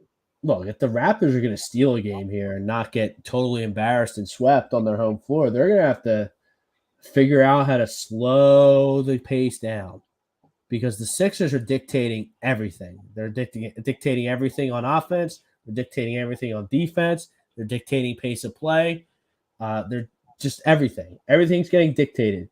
You guys, just in the Alpha, you think Phillies can win the championship? Can they? Yes, because they have the star power to do so. And the NBA is a league of stars. And you have Harden and you have Embiid. Embiid's the biggest star in the league. He's the best player in the league. So if you have the best player on the floor, you always got a chance in the NBA. Will they? Probably not. You got to get to an Eastern Conference Finals for me to consider this season a success. And then you got to go into the offseason. If you don't win the championship, even if you do win the championship, you got to go in the offseason. You got to get creative in how to make this team a little bit deeper. Who will upset the Suns in the playoffs? Probably no one, Rosca. But my boy Chris Paul, who I hate, will probably find a way to not get a ring again. I guess. Oh boy, Warriors. I'll pick the Warriors in the West. I think I picked the Warriors to win the whole thing in the beginning of the season. Pretty sure I had Warriors over the Bulls. Bulls aren't going to work out, but the Warriors might. But like, it'll be interesting. Like, if this team does get to an NBA Finals, can they hang with the Suns? I don't know. With their depth or lack thereof. Or the question is, will the Warriors' older players be able to keep up with them? Sometimes once you start hitting a certain age, tired legs start to come into play. And that could be something that you may have to watch for with the Warriors if they play the Suns, in the conference finals. But the Suns are really good. And you got a couple teams in the East that are really, really good. So I think the only team it's either going to be the Warriors and the Suns in the West. I don't really see any other contender out there. Well, it could be one of 4 teams in the East. Yeah, you're giving the Celtics love, but I think the Sixers, the Nets, and the Bucks are better than the Celtics. Yeah, but you can't throw them completely out either. They're a good ball club, right. And they've gotten better as the season's gone along. Well, I mean, and then you get that huge boost with the buzzer beater yesterday. So, I mean, we'll see how they respond to that. But, Brooklyn's got to respond. Yes, they do. But, that's a series that's not going to start until someone loses a home game. Right. I would agree with that. Brooklyn certainly had their chance to win a road game yesterday. And that would have been huge. Yeah. Oh, yeah. There's Maxey at the line. 77-56. Like, this is starting to be a laugher. We got the Flight Zone coming up next. We got post game. We'll roll that into Wednesday. I think it's an 8:00 start on Wednesday, if I'm not mistaken. So we'll have it covered A2D Wednesday night. We'll have wall-to-wall Sixers coverage. Justin the Alpha, Ayton Embiid, Booker Harden, and Chris Paul Maxey. Both the Suns and Sixers match up well. Look, yeah, the Suns those role players and the depth pieces are just better on Phoenix. I know the Sixers are rolling right now, and everything's rainbows and ice cream here in Philadelphia. But I mean, the Suns are just a deeper, better team. Well, the Suns are a lot better than the Raptors. Let's start with that. Correct. I mean, the Raptors, the Sixers got a huge break getting them in the first round because that's a good matchup for them. Look at that. The fact that the Raptors are a little bit shorthanded now, that just makes it all the more difficult for them. And look at that fadeaway. He's got the fadeaway. He's got the Euro step. He's got the dream shake. He can shoot threes. He's an 85% foul shooter. But he's not the MVP, I guess. I don't get it. I don't get it in the least. Well, who says he's not going to be the MVP? I mean, you guys are all convinced that he's not going to be. Why wouldn't he be? I know they have to nominate 2 other guys, but that doesn't mean he's not going to win it. I don't think they're going to give it. I mean, people who actually watch the games should be able to see what this guy is doing. I mean, he's dominating. He reminds me a lot of Hakeem Olajuwon. I think that's the best comparison. He really does, because Hakeem could do all the stuff that Embiid does. Hakeem played really, really great defense. That was probably his real calling card. But he also was a tremendous offensive player. He had he had all the same moves. Very similar players. And for Embiid to be mentioned in the same sentence as a guy like Olajuwon just says all you need to know. And remember, Olajuwon won 2 championships basically with no help. I mean, he was the Houston Rockets when they won those 2 championships. Look, now they're carrying the ball. Yeah, they're completely they're done. I mean, it's a 24-point lead. It's getting embarrassing. Nick Nurse looks like he's ready to have a stroke out there. He's so upset. I mean, there's nothing he can really do to stop them. I mean, it's been since the opening minutes. Look, now we're passing it. The Raptors had a slight edge in the first quarter, but after the first quarter, it has been all Sixers.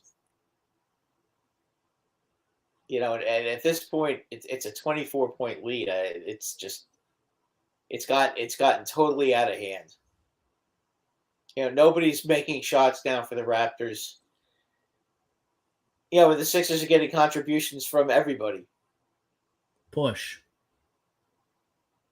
And here's a wide open 3, and they can't even hit wide open 3s now. And here comes Maxey with a 2-on-1, and oh my goodness gracious, 26-point lead now. That was a beautiful play, by the way.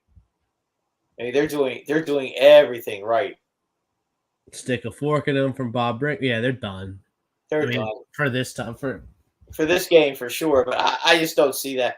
I don't see it being that much different in Toronto. I mean, when it's one thing to lose the way Brooklyn lost yesterday. Okay, Brooklyn made a statement. They showed you, they're capable of winning in Boston. I don't see where Toronto is saying, you know what, we can beat you on your floor. They're not even close. Well, I think that some of the fans were a little cautious going in this series because you're missing a starter on the road, which the Sixers are going to win. I'm going to go out on a limb and say the Sixers are going to win this basketball game and be up 2-0. So that eases your concerns about missing a starter for 2 up in Toronto. And then, Brad, the Raptors beat the Sixers, twice in the last 17 games in the season. Yeah, but the playoffs are a different animal. I understand that, but that's the reason why some Sixers fans were on eggshells a little bit when they saw the Toronto matchup. Understood. Justin the Alpha, you guys think when it comes to the playoffs, it's a different story. There's a different intensity in the playoffs. Justin the Alpha, you guys think it will be a sweet 4-0 Philly? I still think Toronto's going to win a game. No, because you're missing a starter up in Toronto still. And, I think they might get game 4. Gentleman sweep. We'll give it to them in 5. I picked the Sixers in 6, but I'll adapt that to 5.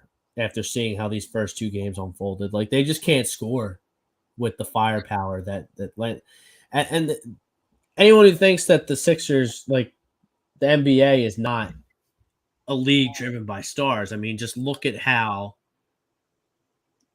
these first two games have Well, the bottom line, Rob, is when it's 5-on-5,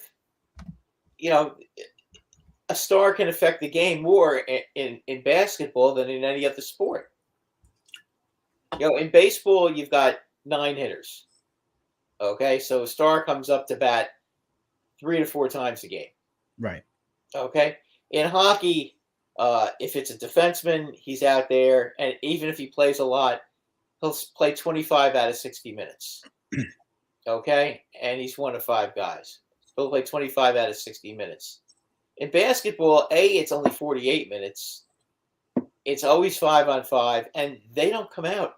And they play probably between 32 and 38 minutes of the game. They're playing 2/3 of the game. Yeah, more, and you get to the playoffs. So they are going to have a star in basketball is going to have way more impact than in any other sport. It is what it is. That's how it works. Yeah, and you got football with the quarterbacks these days. Like they touch the ball every offensive play. Right. So a quarterback can absolutely make a big difference on a football game as well. But it's not the same as it is with basketball because there's only 5 guys on the court, that can score on your team. And there's only 5 guys on the other team at a time. And again, you're playing more minutes. There we go. Back. We're taking the end of the third quarter here, and we're gonna hand it over to the flight zone. Jimmy and Evan come up with 9:30, and I'm sure we're gonna have a post game wrap up after the game, preview game 3. Phillies are in action out in Colorado. Draft's coming up, so keep it locked here on A2D Radio for wall-to-wall coverage of everything happening in the world of sports. Doc's still running with Embiid's out there, Maxey's out there. Niang's out with Harden's off. He's not going to take them out in the third quarter. I mean, I would think you would see Embiid come out of the game. Oh, did you see that? About 9 minutes to go. Corner 3 to go up 27. Are you kidding me? And this guy's not the MVP? Are you nuts, MVP voters? Did you see that? Did you see that shot, Brad? That was an impressive shot. There's a block on the other end. Oh, you're going to hit him with a foul or goaltending? And with goaltending. All right, Doc, settle down. You're up by 25. Like, chill out. Actually, 25.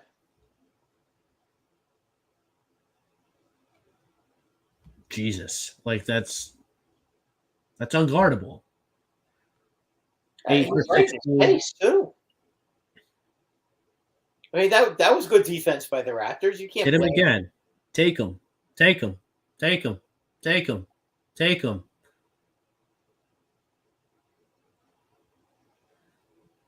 Now you got to force one. We have a shot clock violation.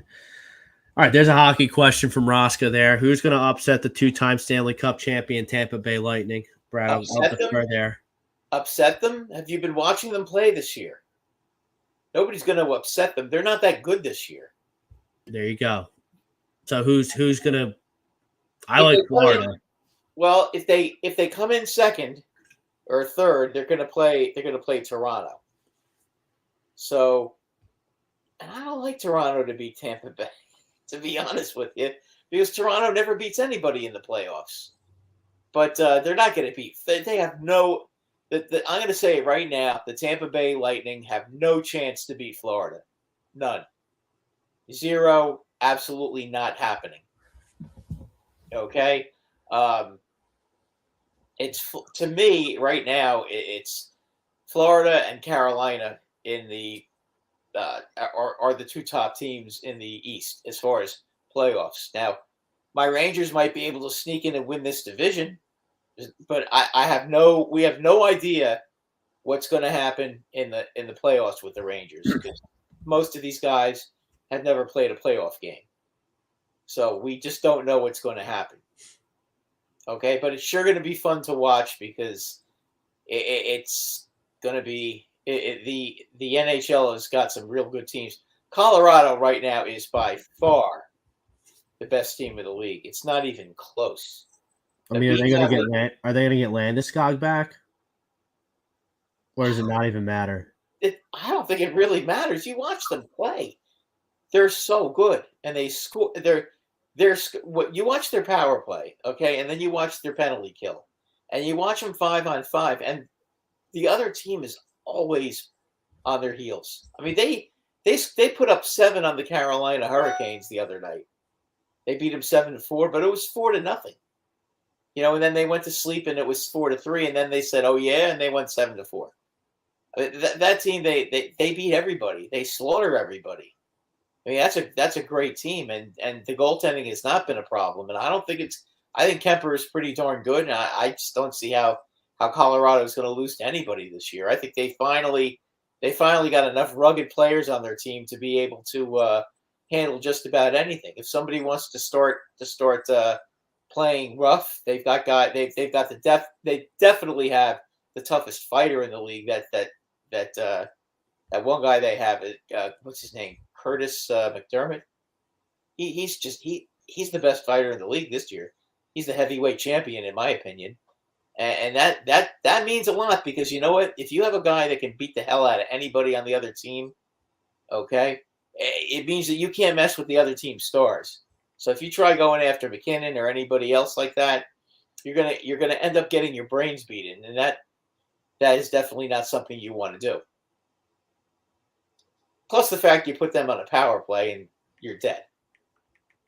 So if you're asking me, I know I'm front running and saying and I did pick them to win the cup earlier in the year, but that team is just they're unbelievable. They made some real nice pickups in the trade deadline.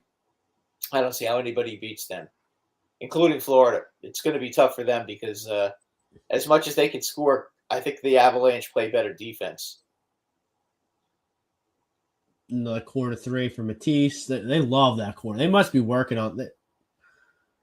They've been putting in work on those corner 3s. They move the ball when they get in that corner. And well, don't forget, it's the closest shot to the basket, too. Correct. 22 feet, right? Yes. It's 22 feet there. In the if you're taking threes from the top of the arc or on the sides, it's 28 feet. I mean, that's a big difference. I mean, for these guys are pros. I mean, a 22-foot shot is not that difficult to shot. Wow, that was just that was a prayer. It's amazing that the Raptors are having so much trouble scoring, and the Sixers are just making it look so easy.